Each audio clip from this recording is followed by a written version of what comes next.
perkenalkan, saya dari kelas PAID. Di sini saya bersama dengan rekan saya yaitu Elza Elviana akan melakukan wawancara tentang perkembangan kejiwaan keagamaan pada masa remaja. Nah, untuk Mbak Elza Elviana, di sini saya ingin bertanya, bagaimana sih sebagai seorang remaja perkembangan kejiwaan agama yang Mbak Elza alami itu seperti apa?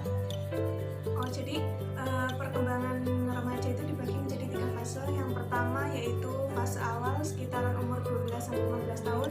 Jadi di fase ini tuh terjadi perubahan fisik yang sangat signifikan dan perubahan sifat pada remaja itu sendiri. Dan yang fase kedua itu terjadi pada usia sekitar 15-18 tahun. Di fase ini remaja cenderung menirukan apa yang suatu dia idolakan dan juga tertarik kepada sesuatu yang ia idolakan itu tadi. Ini adalah fase remaja akhir sekitaran umur 18 sampai 21 tahun. Di sini untuk fisik dan mental sudah berjalan dengan bagus atau terbentuk dengan bagus, tergantung remaja itu sendiri mengarahkannya kemana. Misalnya baik buruknya remaja itu udah tahu sendiri.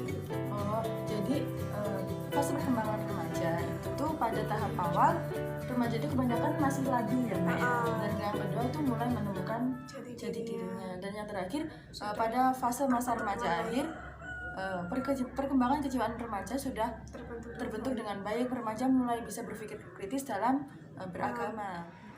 Nah, untuk pertanyaannya selanjutnya nih Mbak Epi, bagaimana cara Mbak Epi dalam memahami atau menemukan jati diri dalam beragama gitu? Apa sih hal yang bisa dijadikan tuntunan Mbak Epi dalam beragama itu? Bagaimana cara menemukannya?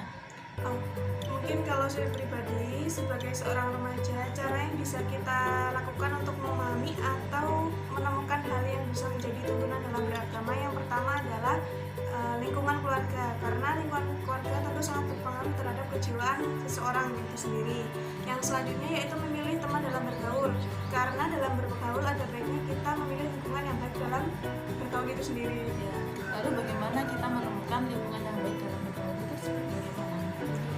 Caranya yaitu kalau misalnya remaja kan dalam usia sekolah ataupun di masyarakat itu ada baiknya ikut organisasi yang di sekolah maupun kegiatan masyarakat yang ada di lingkungan sekitar itu sendiri. Contoh kegiatannya itu mungkin seperti kalau di sekolah itu kayak OSIS mungkin, ROIS ataupun dengan di lingkungan desa seperti risma dan yang lain sebagainya. Nah, terus apalagi itu Mbak bisa lain dua hal itu tadi yang sangat berpengaruh? Yang terakhir adalah sebagai seorang yang mengetahui tentang agama, tentu kita membutuhkan seorang guru.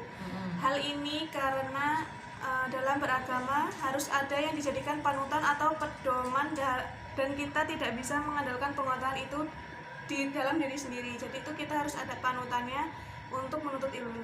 Jadi kita tidak bisa mengandalkan ilmu kita sendiri. Ilmu datang dari mana kalau misalnya nggak ada guru? Iya, memang harus ada gurunya dalam kita belajar agama, ya kan?